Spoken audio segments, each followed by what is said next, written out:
vamos a hablar sobre ti. Si lo que vas a escuchar no contribuye a modificar tu estado de conciencia, no tendrá significado alguno. Si estás listo para despertar, entonces te servirá.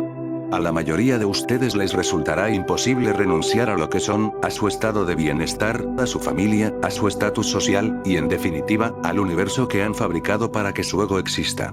Ese universo y nada son la misma cosa, una ilusión efímera y sin sentido de la que solo serás consciente cuando despiertes. Podrás creer que eres feliz un tiempo, al menos según los acontecimientos que experimentes, pero la felicidad que fabrica el ego dura lo que dura el cuerpo de la mente dormida para la cual se fabricó, mientras que aquel que no se identifica con el ego persigue lo eterno, la dicha sin final. El ego no es más que un conjunto de ideas aleatorias, parciales y difusas que utilizas para definirte a ti mismo. Dicho de otro modo, aquello que crees ser no es necesario, por tanto, eliminar el ego, sino corregir el ego que percibes con su forma de pensar, hablar y actuar, además de reconocer los procesos mentales que perpetúan el estado de adormecimiento. A menos que conozcas la mecánica fundamental del ego, no podrás reconocerlo y caerás en el error de identificarte con él una y otra vez. Entonces, el ego fingirá ser tú. Cuando veas y reconozcas tu inconsciencia, será entonces cuando la conciencia resurja, el despertar. No es posible vencer en la lucha contra el ego, como no es posible vencer en la lucha contra la oscuridad. Lo único que se necesita es la luz de la conciencia. Para el ego, el presente no existe, pues lo percibe con los ojos del pasado o bien lo ignora mientras hace planes para el futuro. Si le dejas, el ego te robará este momento, tu único momento. No hay más momentos donde tú existas, y no podrás experimentarlo plenamente mientras sigas manteniendo en tu mente la creencia en la carencia y la limitación.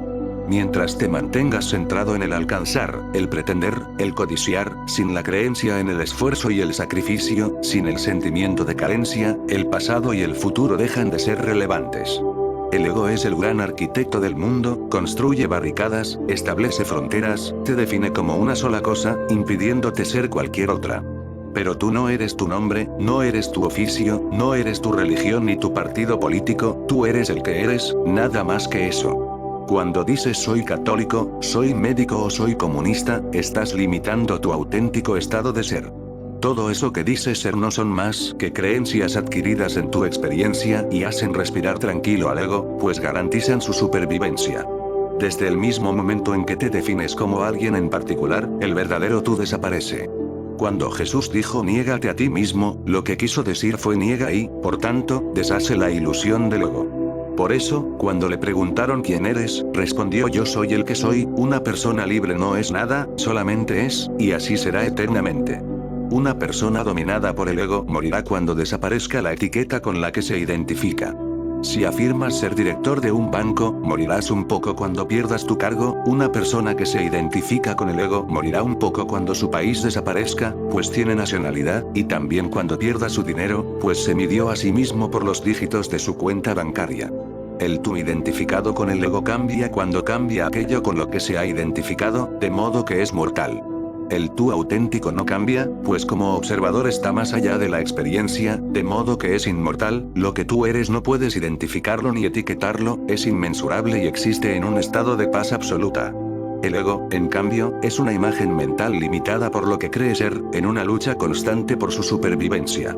El ego es la memoria, las intenciones, la experiencia, la nación, el clan, la competición, la individualidad y todo aquello que implique separación o diferenciación. El ego divide a las personas y nos encierra en nosotros mismos, nuestras actividades, por nobles que sean, nos separan y nos aíslan.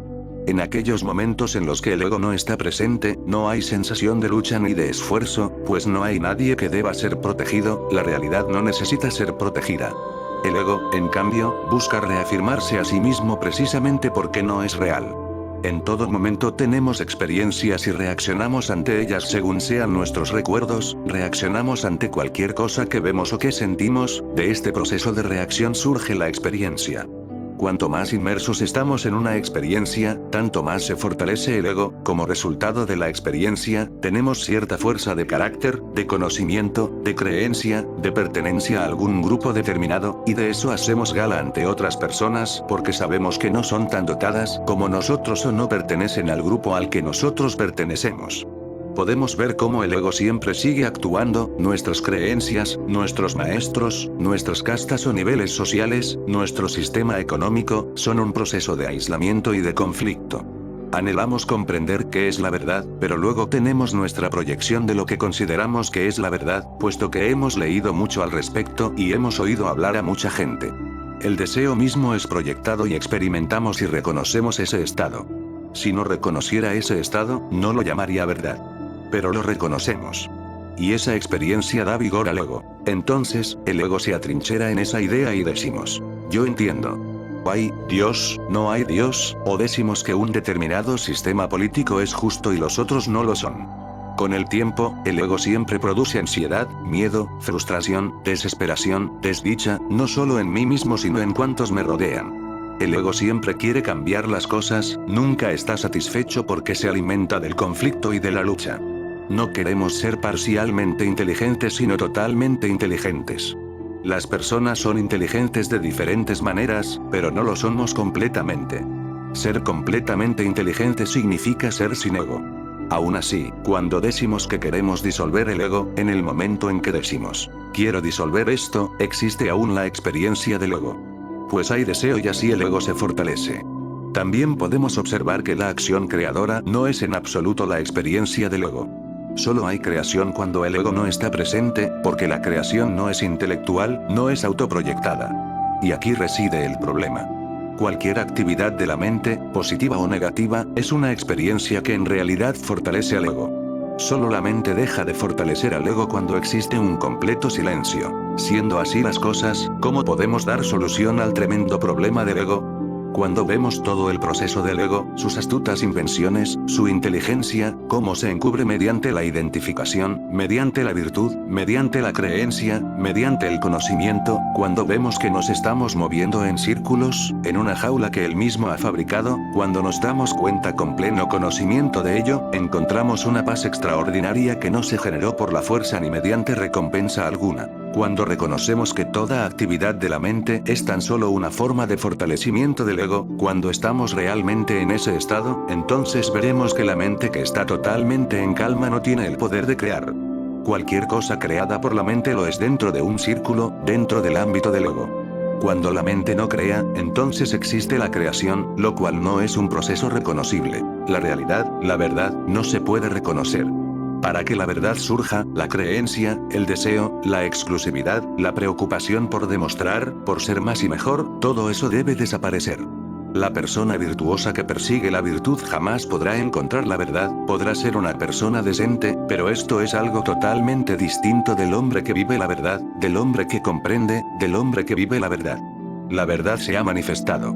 Un hombre virtuoso es un hombre justo, y un hombre justo jamás podrá comprender qué es la verdad, porque para él la virtud es el encubrimiento del ego, esa es su verdad, el fortalecimiento del ego. Cuando este hombre dice no debo ser codicioso, el estado de no codicia que experimenta fortalece el ego.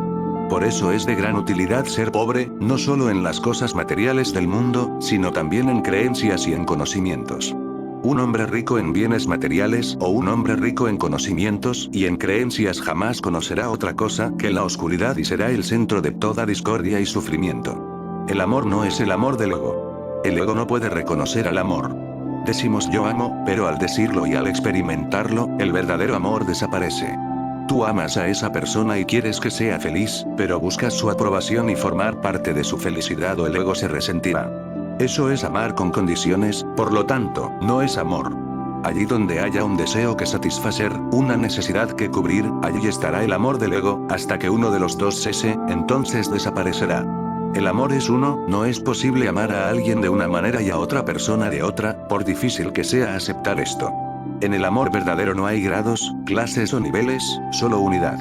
El sol ama verdaderamente, pues sus rayos iluminan todo a su paso sin ser consciente de quién está recibiendo su luz. El que ama como el sol ama verdaderamente, pues no emite juicio alguno ni impone condiciones, solamente ama. He aquí una gran verdad. Cuando conocemos el amor, no hay ego. Cuando hay amor, no hay dos. ¿Quieres saber quién eres, quién eras antes de ser quien dice ser?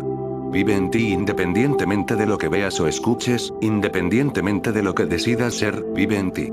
más allá de lo que experimentes, de tu nombre y de tus raíces, de tu país o de tu raza, de tu trabajo y de tu familia, más allá de tu moralidad y de tus creencias. Ese es el tú auténtico, aquello que seguirás siendo cuando mueras, pues eres un ser eterno y grandioso con un solo problema. En la vida, has olvidado tu auténtica realidad. La verdadera felicidad no se encuentra en el mundo de la percepción, sino en el del espíritu, pues espíritu es y nada más lo que tú eres.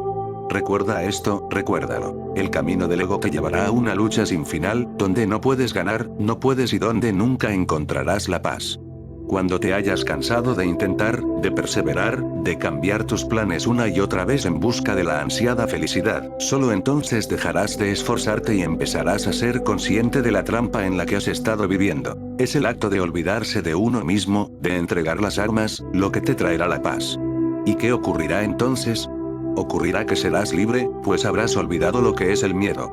Aquellos a los que consideras enemigos despejarán tu camino, y tú el de ellos, pues entenderás que ellos no son nada sin ti, y tú no eres nada sin ellos. Dejarás de luchar, al no haber ya nada que quieras cambiar, ni en ti ni en los demás. Entenderás que el amor es la fuente de todo ser, lo único que siempre ha existido, lo único que existe y lo único que siempre existirá. Vivirás el momento presente, ahora que sabes que es ahí donde se esconde lo eterno. Entenderás que no has renunciado a nada, sino que te has liberado de todo. Sabrás que eres mucho más que un cuerpo, y tu conciencia se expandirá hasta todo lo que existe. Al ponerte en pie, el ego cederá su trono al ser que eres y que habías olvidado. Entonces, tal como Buda dijo, tú también dirás, estoy despierto.